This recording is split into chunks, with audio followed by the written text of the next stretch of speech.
कि मैं पुलवामा के कैंप में एक रात सभी जवानों के साथ बिताना चाहता हूं और आप लोगों के साथ आपके अनुभव, आपकी कठिनाइयां और आपके जज्बे को देखना भी चाहता हूं, कठिनाइयां और अनुभव को जानना चाहता हूं। इसलिए मेरी दृष्टि से कम मेरे लिए कार्यक्रम बहुत महत्वपूर्ण है कि सीमा की अंतिम इंच तक जो जवान देश की सुरक्षा में लगे हैं, चाहे सेना के हो, बीएसएफ के हो, सीआरपीएफ के हो, एसएसबी के हो, उनके साथ रहने का मौका मेरे लिए भी बहुत महत्वपूर्ण कार्यक्रम है। इस महत्वपूर्ण कार्यक्रम में उपस्थित श्री मनोज सिन्हा साहब, जो आज हमारे गेस्ट हैं, श्री कुलदीप सिंह जी, डीजी सीआरपीएफ, भारत सरकार के गृह सचिव श्री अजय कुमार भल्ला जी, राजीव राय भटनागर जी, डीआईबी श्री अरविंद कुमार जी, जम्मू कश्मीर सरकार के chief secretary A K. Mehta ji, DGP Jammu Kashmir Shri Dilbag Singh ji, 16 corps commander Pande ji, Shri Pankaj Kumar Singh, DG BSF, Shri Daljit Chaudhary, ADG CRPF, और आज जिनको मैं मिलने आया हूं, CRPF, SSB, Jammu Kashmir police, BSF, सेना और सीआईएफएस के सभी प्यारे जवानों। आज का ये कार्यक्रम मेरे 3 दिन के जम्मू कश्मीर के दौरे का अंतिम कार्यक्रम है और मैं निसंकोच, मीडिया के माध्यम से पूरे देश में जाने वाला है, मगर मैं निसंकोच कह सकता हूं सबसे महत्वपूर्ण और उपयोगी कार्यक्रम ये आज का अभी का हमारा कार्यक्रम है।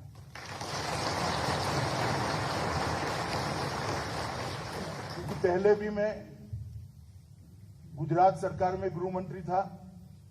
गुजरात में एक सरहदी सुरक्षा विभाग भी हुआ करता है, सरहदी सुरक्षा विभाग का भी मंत्री था। उस वक्त कच्छ की सीमाओं पर बीएसएफ के जवानों को मोर्चा संभालते हुए, देश की सुरक्षा करते हुए मैंने देखा है।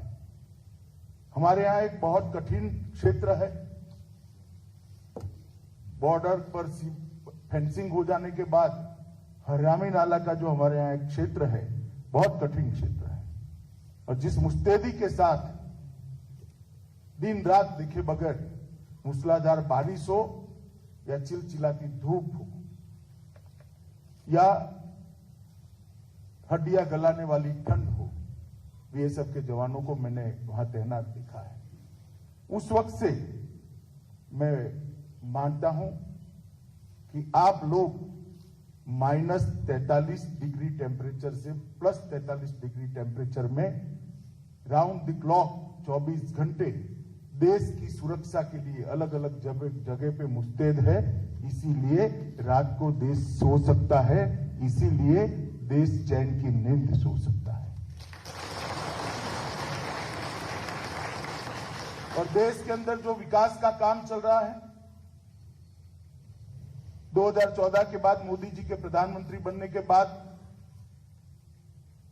देश ने जिस द्रुत गति से विकास के रास्ते पर चलना शुरू किया है, निश्चित ही हम सबका भरोसा है कि कुछ ही समय के अंदर दुनिया की सभी अर्थतंत्र में भारत अपना स्थान मजबूत से मजबूत जगह पर अंकित कर लेगा। 11वें नंबर पर हम थे 2014 में, आज 6ठे 5वें पर हम आगे पीछे होते हैं, मगर मुझे भरोसा है 2024 तक हम 3 नंबर पर निश्चित पहुंच जाएंगे और ये बहुत बढ़िया मकाम माना जाएगा। और ये जो आर्थिक विकास हो रहा है देश भर के अंदर, इंफ्रास्ट्रक्चर से लेकर इंडस्ट्रियल डेवलपमेंट से लेकर देश के एजुकेशन के अंदर आमूलचूल परिवर्तन से लेकर कई क्षेत्रों में, मैन्युफैक्चरिंग में भी बहुत बड़े बदलाव आ रहे हैं। वो बदलाव इसलिए हो रहे हैं कि सेना और सीएपीएफ का मेरा जवान मोर्चे पर डटा हुआ है और सभी नापाक इरादों को वो धूल के अंदर मिलाने के लिए सक्षम है। इसलिए देश में डेवलपमेंट संभव हो रहा है। आज मैं यहां आया हूं तब आजादी का अमृत महोत्सव चल रहा है। हमारे आजादी के 75वां साल चल रहा है। आजादी का अमृत महोत्सव किसी भी के देश के लिए बहुत महत्वपूर्ण होता है। सब देश उसको बड़े उत्साह के साथ मनाते हैं, मगर हमारे प्रधानमंत्री जी ने एक अलग प्रकार से इसको आजादी के अमृत महोत्सव को मनाने का फैसला किया है। हम उत्साह के साथ मनाएंगे, बहुत सारे अचीवमेंट हमने किए, अचीवमेंट का गुणगान भी करेंगे और अचीवमेंट के लिए जो कंट्रीब्यूटर है उनकी पीठ थपथपाने का भी काम करेंगे। परंतु इसके साथ साथ आजादी का अमृत महोत्सव हम सब के लिए, जब आजादी के 100 साल होंगे तब भारत कहां होगा, इसके लक्ष्य तय करने का भी समय है।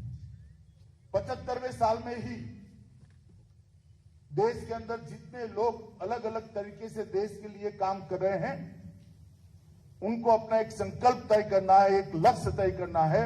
जब आजादी के 100 साल होंगे, हो सकता है हम लोग न हो, मगर देश होगा।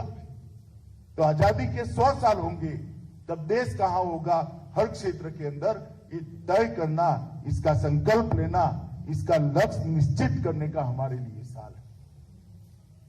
मैं यहां पर आप लोगों को कोई लक्ष्य देने नहीं आया हूं। लक्ष्य निश्चित हर हमारे बल का निर्धारित करेंगे, परंतु आज ये कहने आया हूं कि सारे लक्ष्यों की पूर्ति तभी हो सकती है जब हम हमारे देश पर गलत दृष्टि से देखने वालों से देश को सुरक्षित कर दे, और वो काम आप लोगों ने करना है, हम लोगों ने करना है। और आजादी के अमृत महोत्सव के वक्त ही आज मैं आपके सामने आया हूं।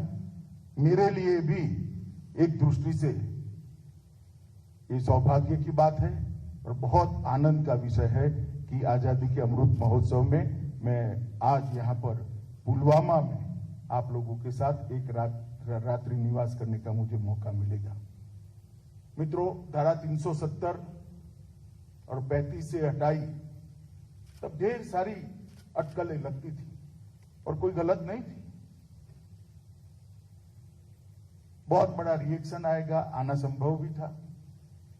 हो सकता है बहुत बड़ा रक्तपात भी होगा, होना संभव भी था। मगर मैं आप सभी को आज कहने आया हूं, मुक्त मन से कहना चाहता हूं, आपकी मुस्तैदी के कारण कहीं पर किसी को एक गोली भी नहीं चलानी पड़ी। ये हम सब के लिए बहुत बड़ा विषय है। देश हित में, कश्मीर के हित में इतना बड़ा फैसला लेने के बाद भी जिस मुस्तैदी के साथ आप लोगों ने यहां मोर्चा संभाला, लगभग सभी बल के मिलकर 28,000 से ज्यादा जवान है, मुझे ठीक गिनती याद है, 28,000 से ज्यादा। जम्मू कश्मीर पुलिस की फोर्स अलग थी, मगर जिस मुस्तैदी के साथ मोर्चा संभाला, कोई रक्तपात बगैर कश्मीर के अंदर विकास के नए युग की शुरुआत हुई है। परिणाम देखिए, जिस पुलवामा को देश और दुनिया हमारे जवानों पर हुए निर्मम हमले के रूप में जानता था, वही पुलवामा में आज 2000 करोड़ का मेडिकल कॉलेज बनने की शुरुआत हुई है। ये इतना बड़ा परिवर्तन। अगर शांति हो, सुरक्षा हो और चुने हुए प्रतिनिधियों ने विकास के लिए ठान लिया हो, तो क्या हो सकता है? जम्मू कश्मीर इसका उदाहरण है। ढेर सारे क्षेत्रों में आज जम्मू कश्मीर में विकास 2 दूनी रात चौगुनी द्रुत गति से आगे बढ़ रहा है। इन्वेस्टमेंट आ रहा है, नए नए इंस्टीट्यूशंस आ रहे हैं, IIM हो, IIT हो, एम्स हो, निफ्ट हो, कोई ऐसा इंस्टीट्यूट नहीं है नेशनल लेवल का, राष्ट्रीय कक्षा का, जो आज जम्मू कश्मीर में काम करने के लिए जिसका निर्णय नहीं हो गया है। जम्मू कश्मीर को हर दृष्टि से बदलने की शुरुआत हुई और मुझे पूरा भरोसा है जब मोदी जी का ये स्वप्न जम्मू कश्मीर के विकास का समाप्त होगा, हम सफलतापूर्वक इस रास्ते पर आगे बढ़ेंगे। यहां पर हमेशा के लिए अमन, चैन और शांति का भी हम प्रादुर्भाव देखेंगे। इसको हम अपने जीवन काल में ही देख पाएंगे, मुझे पूरा भरोसा है। मित्रों, कानून और व्यवस्था की परिस्थिति भी बहुत सुधरी है। मैं कोई बहुत आंकड़े देना नहीं चाहता, परंतु इतना जरूर बताना चाहता हूं, मैं 90 के दशक में भी आपको ले जाना नहीं चाहता, जब यहां पर चरम सीमा पर था। सिर्फ 2004 से 2014 का 10 साल का एवरेज देना चाहता हूं। आम नागरिकों का मृत्यु उस वक्त कुल 10 साल में 2081 हुआ था, तो 208 आम नागरिक सालाना मारे जाते थे और सुरक्षा बलों के 105 जवान मारे जाते थे। और 2014 से लेकर 2021 तक ये आंकड़े हम देखें तो सुरक्षा बल के जवानों में शहीद होने वालों की संख्या 105 से घटकर 60 पर रह गई है और नागरिकों को मारने की घटनाओं की संख्या और व्यक्तियों को मारे जाने की संख्या 208 से घटकर केवल 30 रह गई। ये बताता है कि इस फैसले को जम्मू कश्मीर के अवाम ने भी स्वीकारा है और आपकी मुस्तैदी ऐसी है कि इसमें खलल डालने वाले सफल नहीं होते हैं। चाहे जम्मू कश्मीर पुलिस हो, मेनली सीआरपीएफ, जहां तक बॉर्डर की सुरक्षा का सवाल है सेना और बीएसएफ, एयरपोर्ट की सुरक्षा का सवाल है सीआईएफएस, मदद में एसएसबी के भी जवान यहां पर लगे हैं। इस सबने मिलकर कानून और व्यवस्था की परिस्थिति को बहुत अच्छे तरीके से संभाला है। इसलिए मैं देश के गृह मंत्री नाते इस सभी बल के जवानों को आपको प्रतीकात्मक समझते हुए बहुत बहुत साधुवाद और उनको अभिनंदन देना चाहता हूं कि आपने बहुत अच्छा काम किया है। पत्थरबाजी की घटना भी अगर ढूंढ कर ढूंढनी पड़े तब नजर में आती है। एक जमाना था कि कश्मीर के अंदर पत्थरबाजी आम हो गई। आज पत्थरबाजी की घटनाओं में भी बहुत कमी आई है, मगर मैं आज आपको कहना चाहता हूं कि इससे हमें संतुष्ट होने की जरूरत नहीं। 30 नागरिकों की भी जान क्यों जाए? आतंकवाद के प्रति इसके विरोध में नरेंद्र मोदी सरकार की जीरो टॉलरेंस की नीति है, हम इसको सहन ही नहीं कर सकते। ये मानवता के खिलाफ, और जो लोग इस गतिविधि में लिप्त हैं वो जघन्य कृत्य कर रहे हैं और उससे आम जनता को बचाना, कश्मीर को बचाना और उनको सुरक्षित रखना हमारी प्राथमिकता होनी चाहिए, हमारी प्रायोरिटी होनी चाहिए। और जब मैं सीआरपीएफ के कैंप में आया हूं तब सीआरपीएफ का एक उज्जवल इतिहास है। अभी अभी पुलिस दिन गया है, अभी गया है। सभी सीएपीएफ और सभी राज्यों की पुलिस के लगभग 36,000 से थोड़े कम मगर 36,000 कह सकते हैं, इतने जवानों ने अपना सर्वोच्च बलिदान इस देश की कानून और व्यवस्था और आंतरिक सुरक्षा को संभालने के लिए दिया है। सीआरपीएफ के भी 2200 से ज्यादा जवान शहादत को खुद ही निमंत्रण देते हुए इस देश के लिए सर्वोच्च बलिदान दिया है, हम उसको भुला नहीं सकते। कल सुबह मैं जाने से पहले शहीद स्मारक पर सभी देश के पुलिस बल के जितने भी जवान शहीद हुए हैं उनको प्रतीकात्मक रूप से सीआरपीएफ के शहीद स्मारक पर श्रद्धांजलि देकर ही यहां से जाऊंगा। मित्रों, मैं एक और चीज की ओर आप सबका ध्यान दिलाना चाहता हूं। नरेंद्र मोदी सरकार ने सीएपीएफ के जवानों के लिए ढेर सारे काम करे। 1300 मकान बनाए, कई पोस्ट बनाई है, कई बंकर बनाए हैं, कई प्रकार के छोटे छोटे सुधार भी किए हैं। हालांकि इससे आपकी सभी तकलीफें दूर हो गई ऐसा मैं नहीं मानता, परंतु काफी गति बढ़ाई। भारत के वीर के अंदर कोविड की ड्यूटी करते, मतलब कोविड के खिलाफ लड़ाई की ड्यूटी करते करते जो जवान हमारे बीच में नहीं रहे, उनको भी शहीद का स्टेटस देकर हमने भारत के वीर से कंट्रीब्यूशन उनको देने का तय किया। परंतु एक चीज पर मैं आपका जरूर ध्यान दिलाना चाहता हूं, और मुझे इसमें यहां पर जो सारे डीजी भी बैठे हैं और सारे जवान भी और आईजी कक्षा के, एडिशनल डीजी कक्षा के अधिकारी भी बैठे हैं, मैं सबको कहना चाहता हूं कि अभी हमने शुरू किया है आयुष्मान सीएपीएफ का कार्ड देना। वैसे तो कुछ महीना इसमें थोड़े लेट हो गए हैं, मगर अब इसमें कोई गतिरोध नहीं है। मेरा आग्रह है कि हर जवान को 2 कार्ड दिए जाए, एक जवान अपने पास रखेगा और एक अपने परिवार में दे देगा।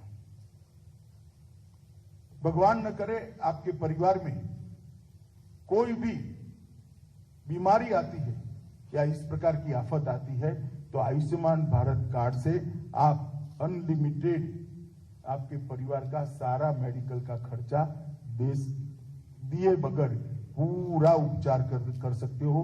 कोई बिल देने की जरूरत नहीं है, कोई एप्लीकेशन देने की जरूरत नहीं, कोई धक्का खाने की जरूरत नहीं, कोई जरूरत नहीं। ना आपको बिल अप्रूव कराने के लिए यहां इतने सारे कागज जमा कराने, कुछ नहीं कराना है। घर में एक कार्ड दे देना है। एक कार्ड के अंदर ही इनबिल्ट होंगे आपके सारे परिवारजनों के नाम, सारे परिवारजनों के नाम, और वहीं पर वो स्वैप कर पाएंगे। तो मित्रों, मेरा आप सबसे आग्रह है कि इसके इम्प्लीमेंटेशन के लिए विशेषकर जो अधिकारीगण वो पूरा ध्यान दे और उसको नीचे तक परकोलेट करें। क्योंकि जब आप यहां सीमा पर होते हो, पुलवामा जैसी जगह पे होते, जम्मू कश्मीर में पोस्टिंग होता है, तो भारत सरकार का दायित्व है कि आपके परिवार की चिंता आप पर नहीं होनी चाहिए, भारत सरकार पर होनी चाहिए। और ये संवेदनशीलता के साथ हमने इस योजना को लागू किया है। मित्रों, मैं बहुत ज्यादा बात करना नहीं चाहता। फिर से एक बार, जिस मुस्तैदी के साथ आपने जम्मू कश्मीर सेक्टर हो या वामपंथी उग्रवाद का हो या नॉर्थ ईस्ट का, सभी सेक्टरों में मोर्चा संभाला है, कम से कम मैं तो आश्वस्त हूं कि सीआरपीएफ का डिप्लॉयमेंट है, कुछ नहीं होने वाला है।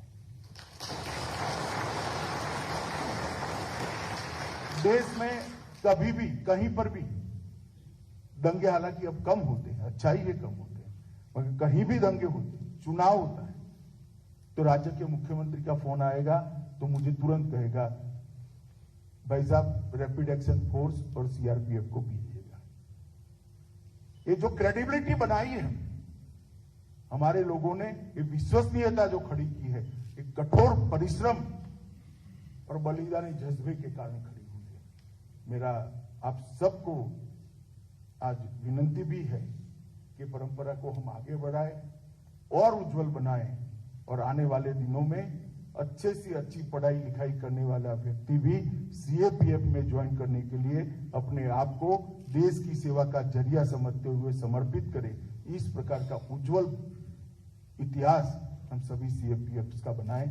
आज आप सभी को मिलकर साच अर्थ में हृदय में बहुत आनंद हुआ। फिर से एक बार पुलिस बल के जो 36,000 के करीब जवान शहीद हुए हैं, वो सबको पूरे देश की ओर से, नरेंद्र मोदी सरकार की ओर से हृदय से श्रद्धांजलि देकर मेरी बात को समाप्त करता हूं। भारत माता की जय।